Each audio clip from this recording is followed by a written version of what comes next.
नमस्कार, वीकेबी न्यूजच्या सुपरफास्ट बातम्यात आपलं स्वागत। शहरातील महाल गांधी गेट परिसरात उसळलेल्या दंगलीने वेगळेच वळण घेतले आहे। भालदारपुरा परिसरात हिंसाचार करणाऱ्या जमावाने अंधाराचा फायदा घेत एका महिला पोलीस कर्मचाऱ्याच्या अंगावर हात उगारला। त्यानंतर अंधाराचा फायदा घेऊन हल्लेखोरांनी महिला पोलिसांची वर्दी फाडण्याचा प्रयत्न करून तिचा विनयभंग केल्याची खळबळजनक घटना समोर आली आहे। या प्रकरणात गणेशपेठ पोलिसांनी जमावाविरुद्ध गुन्हा दाखल केला। गेल्या आठवडाभरापासून विदर्भात उन्हाच्या चटक्याने नागरिक हैराण झाले आहे। ही उष्णतेची लाट आता हळूहळू कमी होत असली तरी उकाड्याने नागरिक प्रचंड हैराण आहे। दरम्यान आता भारतीय हवामान खात्याने येत्या 2 दिवसात विदर्भात वादळी वाऱ्यासह पावसाचा इशारा दिला आहे। होळीपूर्वीच नागपूर शहर आणि विदर्भातील पाऱ्याने 40 ओलांडल्याने यंदाचा उन्हाळा तापदायक ठरणार आहे असे संकेत दिले आहे। मात्र या आठवड्यात विदर्भात 3 दिवस वादळी पावसाचा इशारा देण्यात आला आहे। राज्यात गोहत्या बंदी कायदा असतानाही राजरोसपणे गोवंशाची तस्करी होत असल्याचे चित्र पाहावयास मिळत आहे। यवतमाळ जिल्ह्यातील सीमावर्ती भागात जनावरांची अवैध वाहतूक दररोज होत आहे। स्थानिक गुन्हे शाखेच्या पथकाने सापळा रचून नागपूर हैदराबाद राष्ट्रीय महामार्गाने कंटेनरमध्ये जनावरे कोंबून हैदराबाद येथे नेले जात असताना कंटेनर पकडले। या कंटेनरमधून तब्बल 60 गोवंशाची अवैध वाहतूक केली जात होती।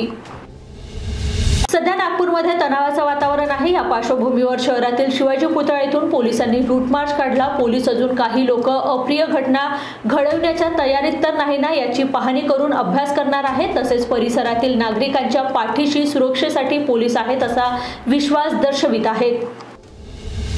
औरंगजेबाच्या खबरीवरून सध्या राज्यात तणावाची स्थिती निर्माण झाली आहे। भंडाऱ्यातही रात्रीपासून तणावाची स्थिती निर्माण झाली आहे। एका आरोपी तरुणाने त्याच्या इंस्टाग्राम अकाउंटवर औरंगजेबचे स्टेटस ठेवले।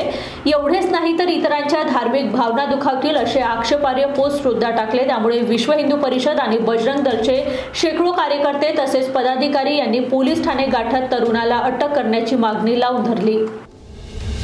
वारंवार नगर परिषदेकडून कर भरण्याकरता आवाहन करण्यात येते, मात्र नागरिक कर भरत नाही। यासाठी नगर परिषदेच्या मुख्याधिकाऱ्यांनी आगळीवेगळी भूमिका घेतली आहे। जे आवाहन करून सुद्धा कर भरणार नाही त्यांच्या घरासमोर बँड वाजवणार आहोत, नावे वाचणार व चौकात चौकात बॅनर पोस्टर लावणार आहोत अशी माहिती दिली।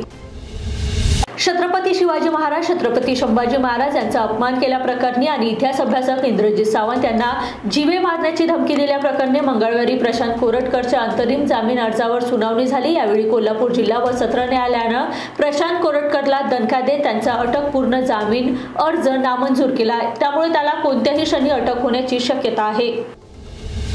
रामटेक बस स्थानकावर प्रवाशाकरता शुद्ध पिण्याच्या पाण्याची व्यवस्था ही धुळखात असलेल्या पाण्याचा फिल्टर वापर करून दूषित असलेल्या टाकीतून प्रवाशाकरता पिण्याकरता वापरण्यात येत आहे। या पिण्याच्या पाण्याची व्यवस्था ही अत्यंत दूषित आहे।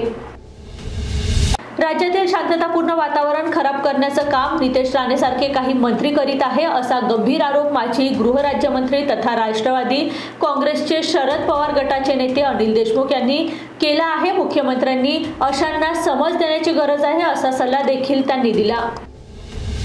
शांतताप्रिय नागपुरातील महाल परिसरात सोमवारी घडलेली हिंसाचाराची घटना दुर्भाग्यपूर्ण असून मुख्यमंत्री देवेंद्र फडणवीस यांनी घटनेच्या चौकशीचे आदेश दिले आहेत। तथापि विरोधकांनी या घटनेचे राजकारण न करता समाजकंटकांना शोधण्यासाठी मदत करावी असे आवाहन महसूल मंत्री व नागपूरचे पालकमंत्री चंद्रशेखर बावनकुळे यांनी केले। त्यांनी हिंसाचारातील सूत्रधारांना बेड्या ठोकण्याचे आवाहन देखील केले आहे। तुर्तास इथेच थांबूया। बघत रहा वीकेबी न्यूज। नमस्कार।